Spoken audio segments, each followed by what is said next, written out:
if Michael or I say something derogatory about Islam or Christianity, which seems possible,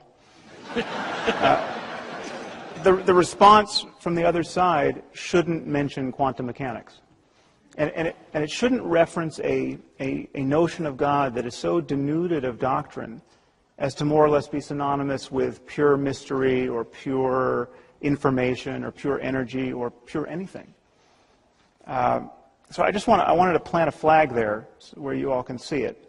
Because the God that our neighbors believe in is essentially an invisible person. It's a creator deity who created the universe to have a relationship with one species of primate. Lucky us. and he's got galaxy upon galaxy to attend to, but he's especially concerned with what we do, and he's especially concerned with what we do while naked.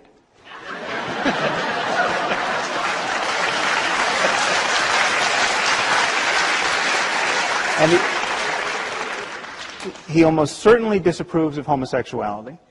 And he's created this cosmos as a vast laboratory in which to test our powers of credulity. And the test is this: can you believe in this God on bad evidence? Which is to say, on faith. And if you can, you will win an eternity of happiness after you die. I think I want to say something, address something that Sam Harris said. He said God is very concerned about what we're doing naked. Well, what we're doing naked is the very mechanics of creation. So we don't have to be embarrassed about it. Sometimes, at least now, yes, sometimes. Okay, what scientific proof? I think science is, and again, in deference to Sam Harris, he said, don't go the way of quantum physics. I think I'm going to have to say that science is now in a process of overthrowing the climactic overthrow of the superstition of materialism. That everything that we call matter comes from something that is not material. That the essential nature of the physical world is that it's not physical. That the essential stuff of the universe is non-stuff. Call it what you will. And science also tells us, and if there are any scientists who want to disagree with them, please come up during the question and answer session. Science tells us that nature is a discontinuity, that it's an on-off phenomenon, that there are gaps between every two ons, where you find a field of possibilities, a field of pure potentiality. Science doesn't call it God, but what is God if not the immeasurable potential of all that was, all that is, and all that will be? Science also tells us that this is a field of non-locality, where everything is correlated with everything else. My adversaries are going to point out, no, everything, God is explained by neurology. Well, I hope today, Michael, that you will convert from a skeptic to a neuroskeptic, because your science is really frozen in the dungeons of conservatism and in the dungeons of orthodoxy. Today, science tells us that the essential nature of reality is non-local correlation. Everything is connected to everything else. That there's hidden creativity. There are quantum leaps of creativity. That there's something called the observer effect, where intention orchestrates space-time events, which we then measure as movement and motion and energy and matter. And addressing Sam, we can have a personal relationship with this intelligence, because we have a consciousness that is part of this sea of consciousness. Rumi, the great Sufi poet, said, you're not just a drop in the ocean, you're the mighty ocean in the drop. And all you have to do is understand the principles of science and understand that you have within you the resources to intuitively grasp this mystery. But one of the things we have to do today, my friends at Caltech, you have given us this opportunity that you have to stop being the jihadists and the Vatican of conservative and orthodox science, which is not relevant anymore. Did you hear anything in there that convinces you? You asked Dan what I meant by woo-woo. That is the very embodiment of woo-woo. He said, stringing together at a rapid patter of a bunch of scientific sounding words sprinkled in with some spiritual New Age words doesn't mean anything. I hope that hang on, scientists Deepak. here in this audience. Yes. And by the will way, scientists come. are not jihadists here. This is Caltech. We're not jihadists. That was really very unspiritual of you, very un-Deepak of you to say that. Well, you bring out the worst of me. Maybe you need to meditate a little bit there. I mean, just take just one example of this. Non-local, quantum effects, we're all connected. No, this is not true. When quantum physicists talk about non-locality and the interconnectedness of things, they're talking about things at the quantum level. Wait, well, let me just stop you for a second, because I will play the dummy tonight, because it's not a hard role for me to assume. What does non-local mean? I mean, I kind of understand what quantum physics means, but just give it to me really simple. Okay. There's this very simple two-slit experiment where you fire these photons through, and if you just have two streams of light, they form a little interference wave pattern, like throwing two rocks in a pond. You've already confused. Okay. And so it... Yeah, you want to... He's getting into the woo-woo now. No, this is just... Okay, what he means by what he means by non-local is that everything in the universe is interconnected, and it just is not true. It just isn't. And there's no reason to think that it's active at the level of the brain. That non-locality is a principle that is working. Hold on, Deepak, you spoke for quite some time.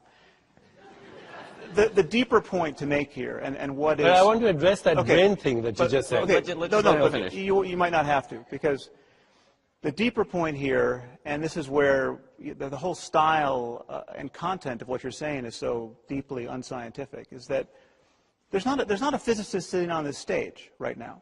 Okay, I would never be tempted to lecture a room full of 1,000 people at Caltech about physics. I'm not a physicist. You're not a physicist. And basically every sentence demonstrates that you speak on the subject.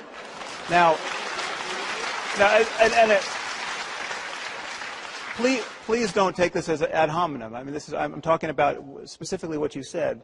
But what you do, and what many people who try to invoke spooky physics do in the service of propping up their religious and New Age intuitions, is that they think that because what you're saying, because quantum mechanics is spooky and difficult to understand, and because what you're saying is spooky and difficult to understand, they must somehow be related, or they must somehow be mutually supportive. And that's just fundamentally not true. They are arrived at by completely different methodologies and ways of thinking and criteria of discursive evidence. What a mystic, I've studied with great mystics. I've met great meditation masters who've spent 20 years in caves perfecting the kinds of techniques of meditation that you would adopt or recommend. They don't know a damn thing about physics. And they're not interested, for the most part, in physics. I mean, there's nothing about sitting in a cave and granted, having incredibly useful and even normative experiences and transforming your way of life and transforming your moment-to-moment perception of the world. There's nothing about that project that makes you a theoretical physicist. And so these are completely different language games. They're completely, and you have just merged them together in a very unprincipled way. And you're getting well, no, I take resentment at your questioning my scientific credentials. In fact, if anyone on this stage is more scientifically credentialed, it's me. I took physics, chemistry, biology. I'm an MD. I'm a neuroendocrinologist. And I want to object to your saying that brain does not obey non-locality. You know, when you're thinking right now, 100 trillion neurons. I just want to quote from Einstein, "Science without religion is lame, religion without science is blind." From Stephen Hawking, "It would be very difficult to explain why the universe would have begun in just this way, except as the act of a God who intended to create beings like us. But Hawking's an atheist. Please They're using look up This is those a direct quote. So what? He has stated, Hawking has stated on this very stage, he does not believe in God. Why, he doesn't believe in the dead white male that you're talking about, the straw man that you have put up, or the mythical God that Sam Harris is The talking God about. you put up is a meaningless, non-local God. What No, does that even I mean? just said this is also the God that gives us inspiration, insight, creativity, free will, conscious choice making, imagination. Are your neurons doing that, or are you doing that? As just a point of process here, Well, could you then you're a could you zombie. dial it down just a little bit? First of all, I invite everyone to look up that Einstein quote in Ideas and Opinions. Read it in context. It'll be absolutely obvious. It can't be pressed into the service that you just witnessed. Einstein complained about this treatment of his metaphorical use of the word God and the few things he said about religion. And you can look that up in Richard Dawkins' book. This is a game, and it's a game that is designed for export to people who don't know much science and don't know how science is done. And you missed the point of, I wasn't criticizing your scientific credentials. You're an endocrinologist. You're an MD. You're not a theoretical physicist. The way science is done is I invite theoretical physicists in this audience to actually address these questions. Okay, so a theoretical physicist will be comfortable talking with real confidence in a very narrow band of his expertise, and he will be exquisitely sensitive to the fact that when he's in a room like this, or she, sorry. I'll just proceed with he just for simplicity's sake here. He will be exquisitely sensitive to the fact that whenever he opens his mouth in a room like this, he is guaranteed to be speaking in front of half a dozen people who know more on any given issue than he does. The great irony of the popular conception of science as arrogant is that when you go to a scientific meeting, you don't see arrogance. I mean, you're about as likely to see real arrogance as you're likely to see nudity at a scientific conference. I mean, this is people are constantly offering caveats and hedges toward what they say. Every statement is couched in, I'm sure there's someone in the room who knows more about this than me, but because everyone is desperate to avoid public embarrassment. Now, this seems to be something you're not doing. If I was worried about being embarrassed, I wouldn't be actually influencing the people that I'm influencing. And I can also say something right now is that I agree that, science is about a very specific methodology. But for people like Michael, not you so much, but people like Michael, to take all of inner experience, all of the rich inner experience, and try to codify it in a graph with data is absurd. As opposed to what? Just calling it fuzzy words? How does that help us understand That's such an out, Michael. That's such an out. And one use the words fuzzy, all right. Use the words woo-woo, and you're out of the argument. I'll give you a technical explanation. When you talk about the observer effect and the uncertainty principle, this is how subatomic particles are altered by looking at them, by bombarding them with light, for example, because they're so small. And so you look at it or you don't look at it, and that changes the nature of what you're looking at. But the moon is really there whether you look at it or not. It doesn't apply to the macro world. In the absence of a conscious entity, the moon remains a radically ambiguous and ceaselessly flowing quantum soup. Deepak, that is... That you have to have a conscious being. The moon? Yes. Okay, listen to the sounds in the room.